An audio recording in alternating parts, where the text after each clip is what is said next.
Ngobrol apa kita hari ini podcast kita? Ngobrol Fufu Fafa.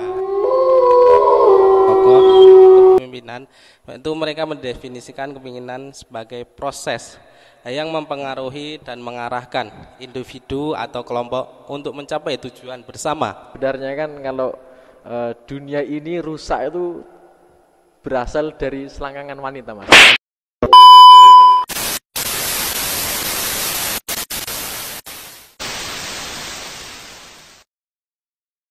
Assalamualaikum warahmatullahi wabarakatuh.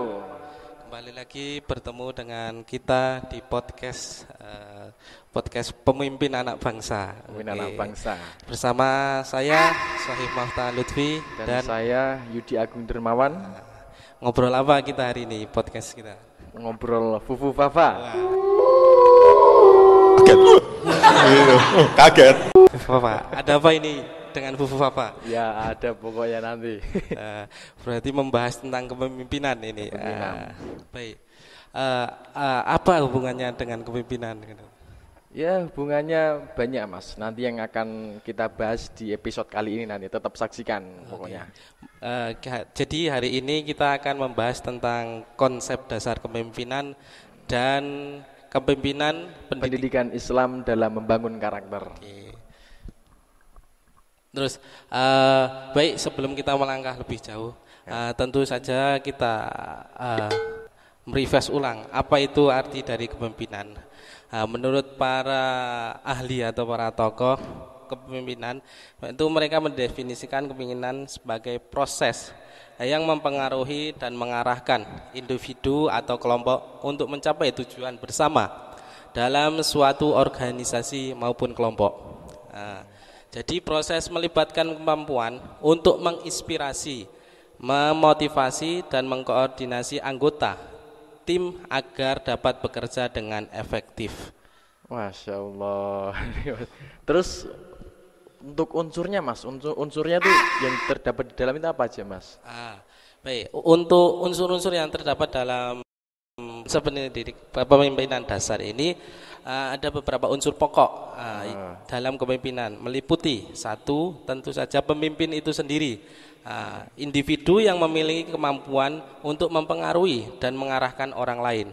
Yang kedua, ada pengikut atau anggota, yaitu orang atau kelompok yang dipengaruhi oleh pemimpin dan bersedia bekerja menuju tujuan yang telah ditetapkan.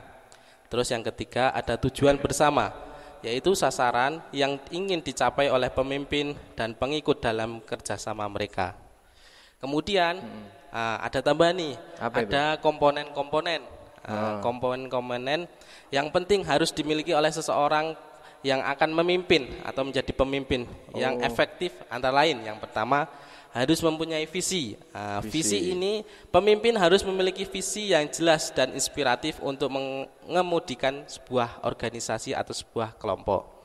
Terus terdapat sebuah komunikasi, kemampuan untuk berkomunikasi dengan baik agar semua anggota tim memahami tujuan dan peran mereka. Terus pengambilan keputusan, yaitu kemampuan untuk membuat keputusan yang tepat dalam situasi yang berbeda atau situasi yang genting.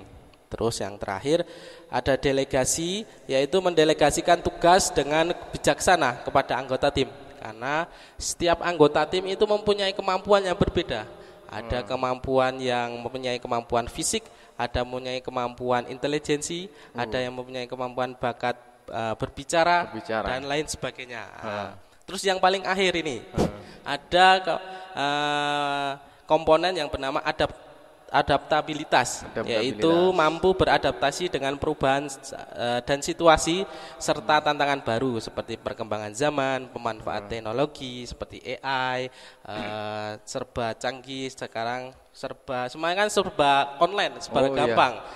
Kita mau pesan apa tinggal GoFood dan lain sebagainya. Berarti ya seperti bunglon, Mas, kita harus berenang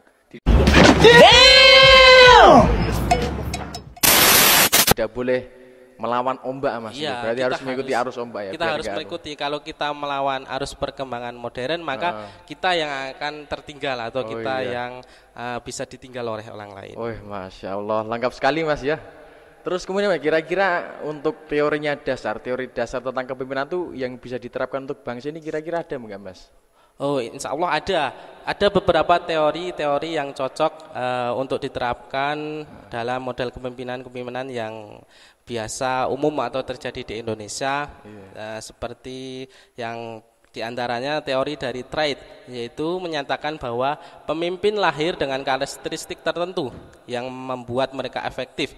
Sifat-sifat seperti percaya diri, empati, dan integritas dianggap penting dalam kepemimpinan. Terus yang kedua ada teori perilaku, yaitu fokus pada perilaku pemimpin dan gaya kepemimpinan yang dapat dipelajari. Gaya kepemimpinan transformasional misalnya mendorong untuk perubahan dan inovasi dengan menginspirasi anggota tim. Itu contohnya. Terus ada yang ketiga, teori situasional. Yaitu yang menekankan bahwa gaya kepemimpinan harus disesuaikan dengan situasi dan kebutuhan kelompok atau organisasi. Gitu Mas. Oke, untuk dari tadi kan kita mau membahas tentang dasar kepemimpinan Mas. Lah untuk kita mempelajari dasar konsep kepemimpinan itu kira-kira tuh fungsinya apa buat kita itu Mas? Fungsinya kita sebagai calon pemimpin atau sebagai imam lah, kita Imam sebagai Mahdi. laki-laki Imam Mahdi itu imam yang dipilih di akhir zaman. Sebagai calon pemimpin itu sangat penting kita memahami konsep dasar tentang kepemimpinan ini, karena kepemimpinan ini memiliki beberapa fungsi yang penting dalam organisasi maupun dalam kehidupan sehari-hari. Yang pertama tentu mengatur sumber daya, baik itu manusia, sumber daya finansial, teknologi, dan lain sebagainya untuk mencapai tujuan yang dibutuhkan atau tujuan bersama. Kemudian menciptakan lingkungan kerja yang kondusif serta mengembangkan potensi karyawan melalui pelatihan ataupun praktek langsung di lapangan. Terus yang terakhir ada pencapaian target yang optimal dalam kinerja organisasi. Berarti untuk latihannya sendiri imam, misalkan jadi imam jamaah sholat di masjid itu termasuk latihan betul Mas? Ya, itu bisa dibilang kalau di pondok pesantren itu namanya tarbiyah atau latihan praktek langsung. Terjun ke masyarakat. Kalau di universitas itu namanya mungkin bisa magang atau PPL, KKN mungkin. KKN itu langsung ke masyarakat. Magang itu kan dalam profesionalitas ya. Begitu. Terus kalau untuk kesimpulannya Mas, kesimpulannya sendiri dari tadi ini apa ini kesimpulannya Mas kira-kira? Dalam konsep dasar kepemimpinan ini dapat kita simpulkan bahwa kepemimpinan adalah aspek yang paling krusial dalam memanajemen hal-hal yang melibatkan pengaruh, komunikasi, dan motivasi untuk mencapai tujuan bersama sebuah organisasi. Kepemimpinan yang efektif tidak hanya memiliki pemimpin yang terampil dalam hal teknis, tapi juga kemampuan yang interpersonal yang membuat orang lain dan bisa membangun hubungan positif dengan anggota organisasi. Jadi membuat orang lain itu menjadi nyaman dan mau untuk mengikuti perintah atau keinginan dari seorang pemimpin tersebut. Oke, menarik sekali Gus Sohib ya. Itu segmen pertama dalam pembahasan konsep dasar dalam kepemimpinan. Selanjutnya kita berganti segmen yang kedua. Kita bertanya jawab dengan Gus Yudi. Beliau akan membawakan materi apa? Tentang kepemimpinan dalam membangun karakter kepemimpinan Islam, pendidikan Islam. Wah, ini sangat menarik sekali. Jadi ada apa hubungannya Islam dengan pembangunan karakter? Jadi menurut Gus Yudi sendiri, apa itu kepemimpinan Islam dalam pembangunan karakter itu? Oke, baik. Sebelum saya menjawab, tapi kita harus memberikan aplaus dulu buat Gus Sohib. Jadi Gus Sohib ini adalah jebolan dari Pondok Purworejo, juga salah satu pondok yang ada di Salatiga, dan beliau ini cita-citanya pengen jadi Habib ya. Dan beliau cita-citanya pengen menikah dengan Habib.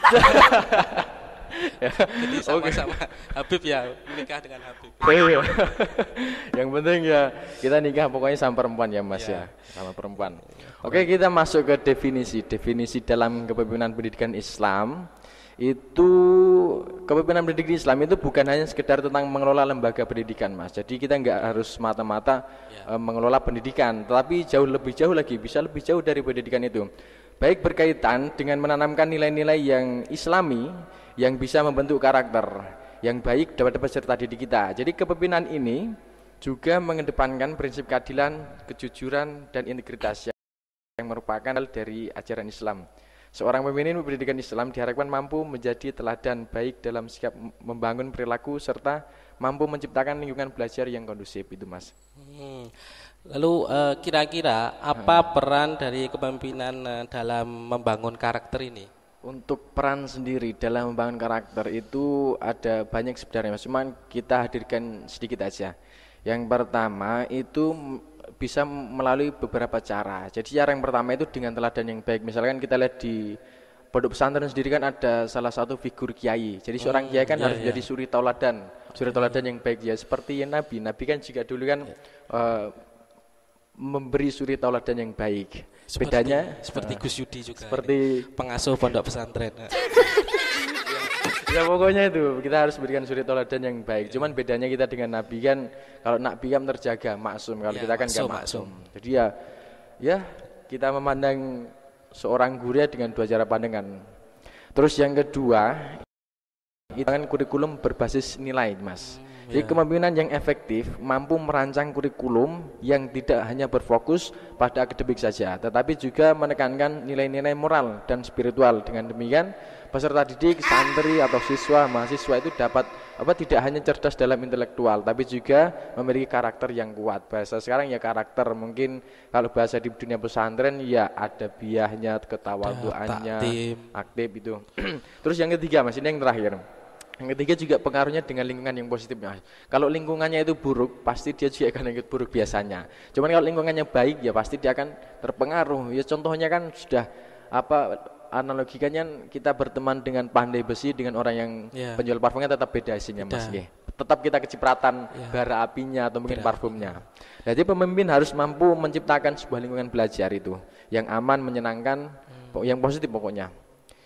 Itu yang 3 jawaban untuk menjawab pertanyaan kedua tadi, Mas. Luar biasa itu tadi peran dalam kepemimpinan Islam dalam membangun karakter itu seperti itu. Nah, tentu ini pasti penerapannya sangat sulit sekali. Nah, kira-kira tantangan apa saja dalam kepemimpinan pendidikan Islam ini dalam pembangunan karakter? Oke, untuk tantangannya sendiri mungkin ada krisis moral, Mas. Krisis moral di era yang serba digital, yang serba modern, yang kita akan masuk di hadza zaman ini. Hadza zaman yang pokoknya kalau sekarang ini kita nggak begini susah pokoknya, Mas. Jadi krisis moral ini, nilai-nilai moral ini sering kali terabaikan, Mas, di era sekarang ini. Bahkan kita melihat peserta didik yang ada di sekolah umum dengan ada yang di sekolah MA dan ada yang pondok pesantren kan tentunya berbeda karakternya. Nanti bisa kita bedakan antara SMA, SMK umum dengan SMK yang berbasis Islam, atau mungkin jenengan juga meneliti tentang SMK yang sekolah berbasis agama yang lain juga bisa diteliti nanti. Terus yang kedua ada perbedaan dalam pemahaman sendiri, Mas. Tidak semua pendidik atau siswa kan memiliki pemahaman yang sama. Kemudian yang ketiga ada tantangan dari teknologi sendiri, Mas. Teknologi atau mungkin media sosial. Itu juga perkembangan teknologi memberikan dampak yang signifikan terhadap karakter siswa.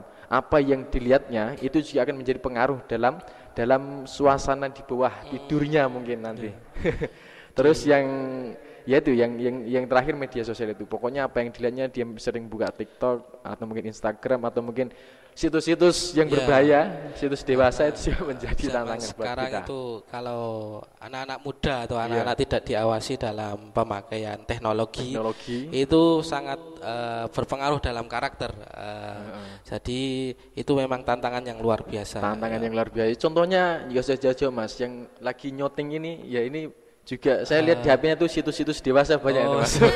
Jadi kameramen kita ini luar biasa. Mengikuti perkembangan zaman. Mengikuti perkembangan zaman ya. Naik gaji nanti Anda. Langsung diangkat pengasuh. Terus melihat tantangan-tantangan yang ada tadi yang Anda jelaskan, itu kira-kira apa ada solusinya enggak sih? Ada solusi terus rekomendasinya itu ada enggak sih gitu? Usia mungkin kita harus mengadakan dengan pelatihan atau dengan pengembangan, Mas. Dengan mengadakan pelatihan juga kan para pendidik tentang kepemimpinan dan pengetahuan karakter kan berdasarkan nilai-nilai itu bisa menjadi salah satu ya solusi. Kemudian kalau yang untuk yang kedua, solusi kedua itu melalui kegiatan ekstrakurikuler, misalkan mendorong siswa, peserta didik, mahasiswa, santri untuk terlibat dalam kegiatan ekstrakurikuler yang membangun karakter. Contohnya ya banyak nanti Mas, kan ada kepermukaan itu kan nanti kan membangun dari karakter mandiri atau mungkin ikut rohis kalau di sekolah umum kan, atau mungkin ya kegiatan-kegiatan ekstra yang bisa membangun karakter siswa itu tersebut.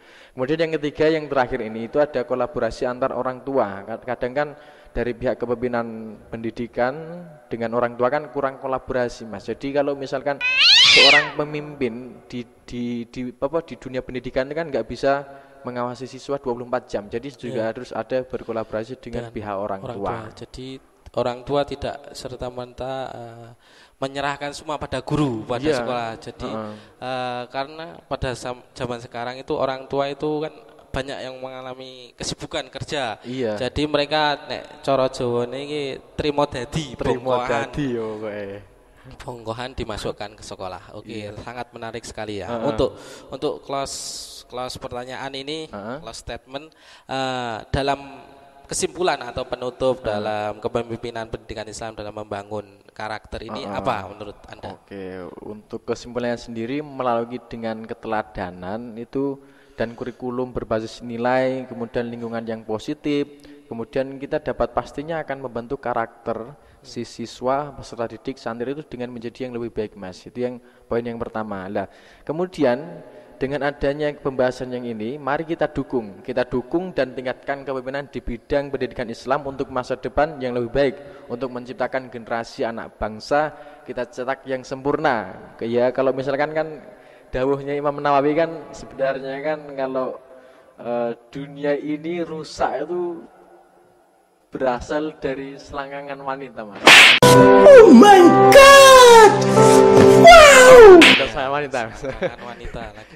itu dawuhnya Imam Nawawi bukan punya saya Mas. Karena kan kalau laki-lakinya bibitnya sudah jelek, kemudian rahimnya yang ditanam itu juga jelek, anaknya pasti akan lebih buruk. Lah hidupnya anak tersebut akan membuat kerusakan di atas bumi ini Mas. Itu yang menjadi poin pertama kita dalam kesimpulan di hari ini Mas. Benar.